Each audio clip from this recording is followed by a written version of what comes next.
why should you invest in YouTube influencers? I feel like a lot of your affiliate marketers are really good at Meta, PPC, display, and Outbrain. YouTube influencers, when you look at the vertical of influencer in itself, we were dabbling with Meta, so Instagram influencers. And the problem is that an Instagram story will fade into the ether after 24 hours. The same goes for a post. YouTube, on the other hand, compounds over time and is a gift that keeps on giving.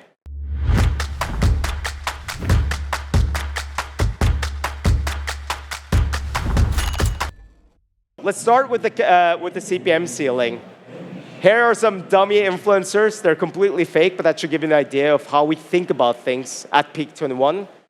What we want to ask ourselves is, what are we willing to spend? What is the max amount we're willing to spend? What a lot of first-time founders do, or CMOs, when they reach out to me through MentorPass or these platforms, is that they get so stuck on the influencer subscriber numbers. Again, what you want to look at is their views. If you look at Harry, he has 220,000 subscribers, but he's talking about niche products, so his views per videos are much lower on the subscriber level than, for example, Amelia Delia. So what we've gotten to at our scale is we really understand what the maximum CPM we're willing to pay by category and size. To give you an idea, if we're sponsoring a gamer, we know what we're willing to spend on a CPM for someone who plays Fortnite below 100,000 subscribers versus someone who plays World of Warcraft. We have different CPM targets. As you start, just keep it simple. Have a simple CPM target, let's say $20, $15, and as you refine and scale, you can come up with targets per category. Once you have the CPM ceiling and you start negotiating, you start booking influencers, and you've gone live, you actually want to understand what the true return on ad spend is. And here, the key is to factor in the voucher breakage. So let me use another metaphor. I think most of us probably subscribe to Mr. Beast, and we're anxious and waiting every week for his video to drop. And when it finally drops, we want to devour it, right? We play it on our TV, on our smartphone, and you're watching it. 5 minutes in, Mr. Beast comes in with a Raycon integration. He's like, yo, Mr. Beast is Raycon is sponsoring this video. Thank you so much. Blah, blah, blah, blah, blah.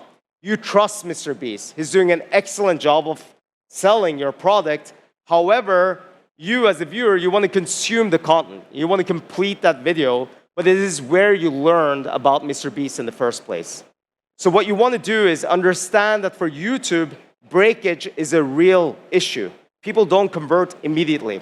So what you want to do is you want to estimate your voucher-tracked return on ad spend.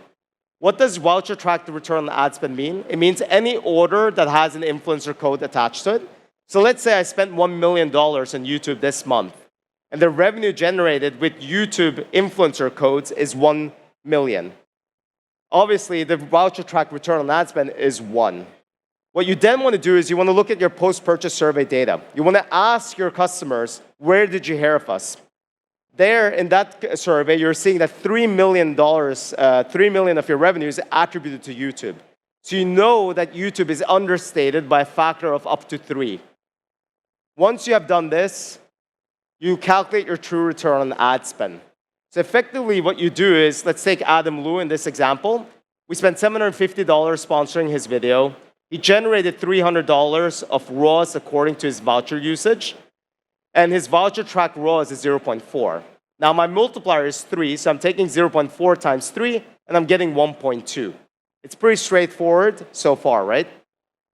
Now, here comes the complexity. Again, remember the Justin Bieber metaphor. The way you have to do it now is factor in time. So what you want to do is also estimate your payback window, because at 1.2 return on ad spend, we at Raycon do not go break even.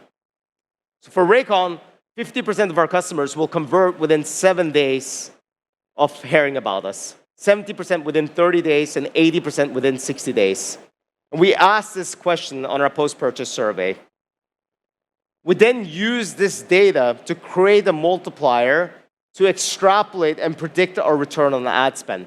So take Amelia Delia, for example. My break-even return on ad spend for Raycon is 2.0.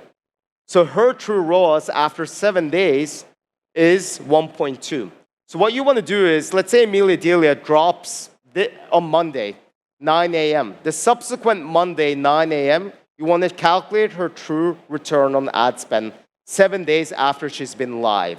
What you then want to do is use your data from the previous slide. So here we have 50% of customers converting within 7 days. And I know that 70% convert within 30 days. So take 70 divided on 50%, and I get 1.4.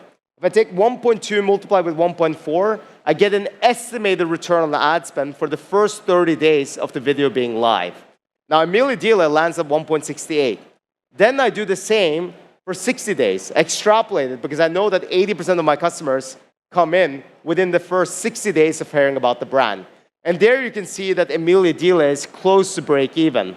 Then my last gut check is checking what she will do over a lifetime. What will that video do if it's live for forever? And you can see that here she's definitely profitable for Raycon.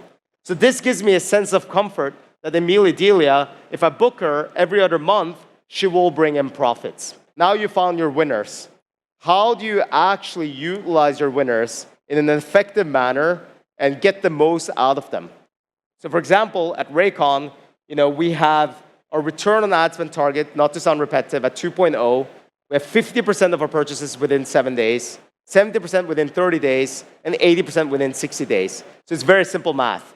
If I have a 1.43x true return on ad spend after 7 days, I know that that's a top performer that I can book every single month, and I'll tell my influencer management team to dial up that influencer and book that person for 12 months and negotiate a better price with a 30-day cancel.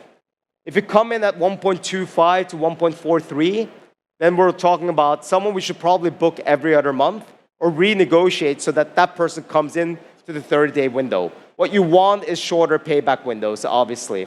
Then you have the third bucket where they're slightly unprofitable or the payback window is so long that you probably only want to book them during Black Friday, Cyber Monday, or periods of time where you know conversion rate windows are higher. So you want to play around with these payback windows and make sure you layer them intelligently.